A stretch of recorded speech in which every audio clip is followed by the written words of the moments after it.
तर मंडळी आज माझे 500 सबस्क्रायबर्स कंप्लीट झालेले आहेत। थँक्यू सो मच मला साथ दिल्याबद्दल आणि याच्या पुढे तुमची अशी साथ राहील अशी अपेक्षा करते मी।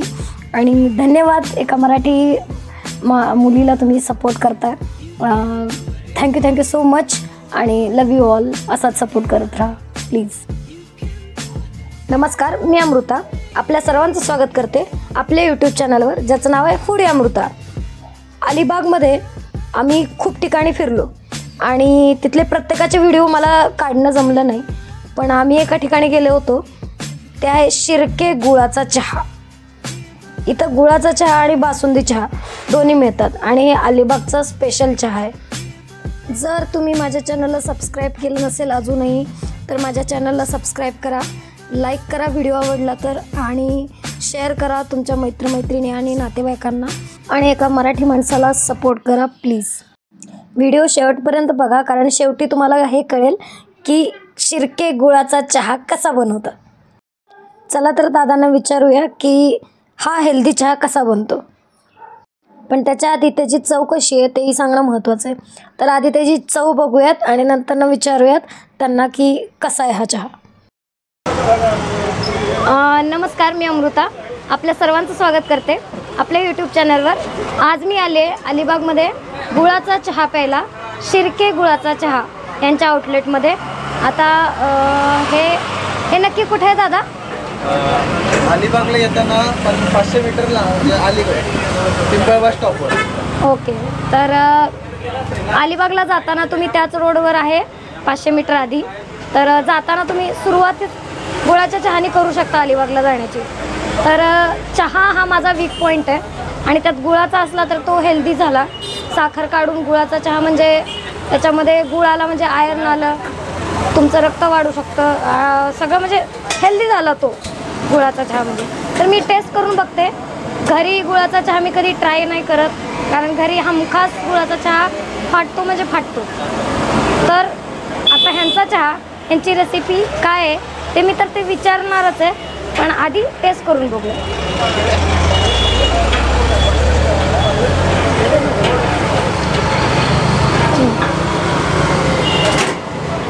खूप छान आहे,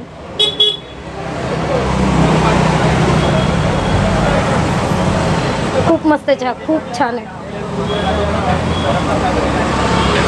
पण गुळाची टेस्ट लागतीये। साखरेचा चहा वेगळा लागतो, गुळाचा चहा वेगळा लागतो, आणि ही टेस्ट आहे ना ती तुम्ही इथं येऊनच तुम्हाला घेतली पाहिजे कारण चव सांगता येत नाही ना। म्हणून एकदा इकडे या अलिबागला आल्यानंतर आणि हा चहा नक्की टेस्ट करा। इथं बासुंदी चहा पण मिळतो ॲक्च्युली, पण जास्ती इथं गुळाचा चहाच खपतो, त्याच्यामुळं मेहनत ते गुळाच्या चहावरच घेत आहेत सध्या। ठीक आहे, तर मी एन्जॉय करते माझा चहा। ॲक्च्युली अजून एखादा मी कप पिन कारण मला चहा खूप आवडतो।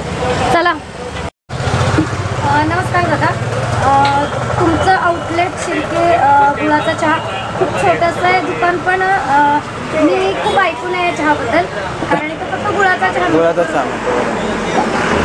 तर मला सांगा की सुरुवात कशी झाली? सुरुवात मी आधी म्हणजे मी एक इंजिनियर आहे, पहिला मेकॅनिकल इंजिनियर। मी कामाला होतो तिथे, आम्ही चहा बनवायचो। इंजिनियर लोकांची मी पण इंजिनियरच आहे। ओके, तिथून मी कामाला होतो, चहा बनवायचो नॉर्मली, गुळाचा चहाच बनवायचो आम्ही तिथे। त्यानुसार मग ते काम सोडलं मी। ॲक्च्युअलमध्ये मी एक ट्रेडिंग बंद करायचो पहिला स्टार्टिंग, ट्रेडिंगमुळे मी जॉब सोडला तो। त्याच्यानंतर मग एक साईड इन्कम म्हणून मी चहाचं दुकान चालू केलं। चहाचं दुकान चालून आपल्याला 2 वर्ष झाली। तरी आपण डेली इथे चहा 400 ते 500 चहा आपण डेली विकतो। ओके, आणि इथे फक्त गुळाचा चहाच मिळतो आणि ऑर्गॅनिक गुळ आपला इथे असतो। आपला गुळ सांगलीवरून येतो, सांगलीवरून। अच्छा, आणि बासुंदी चहा पण मिळतो? बासुंदी चहा पण मिळतो, पण आपल्या इथे जास्त करून गुळाचा चहा जातो।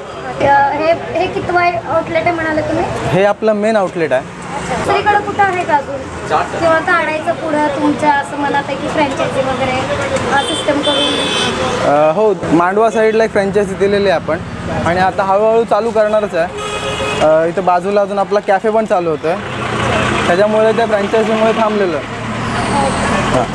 हां, पुण्यामध्ये पण आपण देऊ शकतो आउटलेट आपले, काहीच प्रॉब्लेम नाही। म्हणजे सगळं प्रीमिक्स आपण त्यांना म्हणजे पॅकेटमध्येच पार्सल देतो पूर्ण। तुम्ही प्रॉपर इथलेच आहे? मी इथलाच आहे प्रॉपर.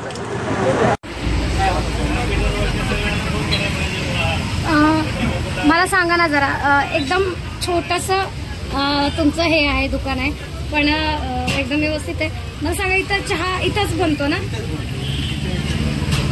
इथंच आहे. आणि म्हणजे कसं बनवता चहा, काही त्यांची हे आहे का, रेसिपी वगैरे आहे का? अच्छा. मला एक असं विचारायचं होतं की नॉर्मली साखरेचा चहा, साखरेच्या चहामध्ये तुम्ही हे केलं, साखर टाकली तर दूध नाही फाटत, पण घरी बनवताना गुळाचा चहा 100% असं होतं, दूध फाटण्याची शक्यता असते आणि चहा असा दहीसर असं त्या टाईप जाड होतो, जाड होतो. पण मला इथं दिसत नाहीये तसं. नाही, इथे आपण काही वेगळी थोडी रेसिपी वेगळी असते चहा बनवायची. म्हणजे बघायला गेलं तर साखरेचा चहा आपण कसाही ढवळला तरी चालू शकतो. तर गुळाचा आपल्याला एक साईडच ढवळायला लागतो आणि सगळ्यात शेवटी गुळ टाकायला लागतो.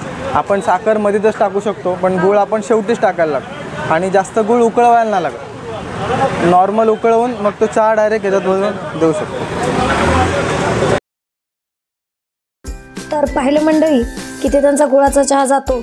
आणि तुम्हालाही गुळाचा चहा जर प्यायचा असेल तर तिथं जाऊन नक्की भेट द्या. चला तर मी एन्जॉय करते माझा गुळाचा चहा.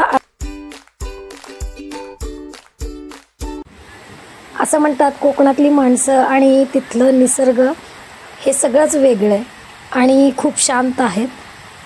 तुम्ही एकदा कोकणात गेला तर तिथला निसर्गही तुम्ही एन्जॉय करता आणि तिथले माणसंही तुम्हाला खूप आपुलकी देणारी अशी वाटतील. पुढं मी जाईनच कधी अलिबागला आणि कोकणात. तर भेटू पुढच्या व्हिडिओमध्ये. राम राम मंडळी.